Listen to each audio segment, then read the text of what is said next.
Bonsoir, je suis là. Présentez-vous à nos téléspectateurs.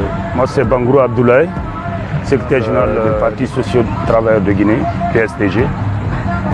Monsieur Bangoura, la semaine passée, nous avons assisté au retrait des documents de voyage dans le cadre DAF dans les différents ministères. Quel commentaire avez-vous à faire sur cette actualité? Moi, je crois que pour des bels exemples, s'il y a des soupçons de détournement, le mieux, c'est de vérifier et situer les responsabilités. Pour ça, toutes les mesures sont bien pour pouvoir empêcher ces gens-là non seulement de voyager, jusqu'à ce que tout soit tiré au clair. Mais d'aucuns craignent des manœuvres derrière, des manœuvres politiques derrière cette situation. Est-ce que c'est le cas pour vous?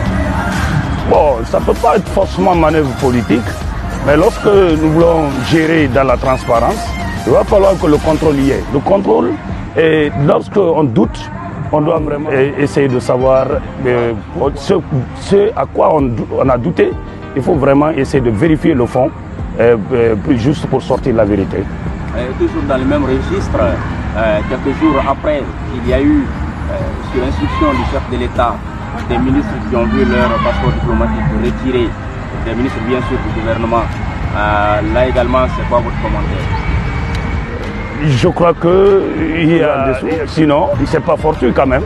Et attendons de voir, mais je crois que si vous voyez la situation est allée jusqu'à ce niveau, retirer les passeports diplomatiques, c'est parce que quelque part ça cloche, ça ne va pas. On parle de la prière derrière tout ceci, avec un toile de fond, la volonté de tirer au clair la gestion de ces personnalités-là. Aujourd'hui, quel regard portez-vous sur le fonctionnement de la prière? Je crois que la CRIEF, c'est une bonne chose qui doit être là pour contrôler et veiller et sanctionner les fauteurs de crimes financiers dans le portefeuille de l'État. Mais il faut quand même qu'il se base ici sur des preuves tangibles, preuves vraiment concrètes avant de gagner quelqu'un. Parce que nous n'oublions pas que pour exécuter un budget, c'est toute une chaîne. Un individu, une seule personne ne peut pas exécuter tout un budget. Donc cette chaîne-là, il faut qu'ils essayent de mettre main sur des preuves tangibles avant d'agir, avant de poursuivre qui que ce soit. Dernière question peut-être, c'est par rapport à ce programme de recrutement. À la fonction publique, on a vu l'affluence des jeunes à la recherche des dossiers de candidature. Cette affluence dénote du manque, ça relance le débat sur la problématique du chômage dans notre pays. Quel est votre regard sur tout cela? Oui, parce que depuis belle lurette, il y a plein d'étudiants. Les universités ne font que créer des chômeurs. Et aujourd'hui, les jeunes ont soif, ils veulent avoir de l'emploi. La plupart des gens sont devenus des mototaxis. S'ils entendent cela, tout le monde va courir vers là, parce que ça va être pour eux un offre de soulagement.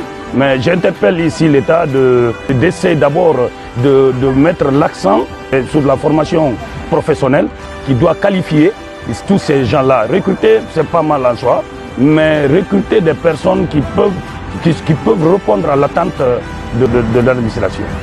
Bangoura, merci.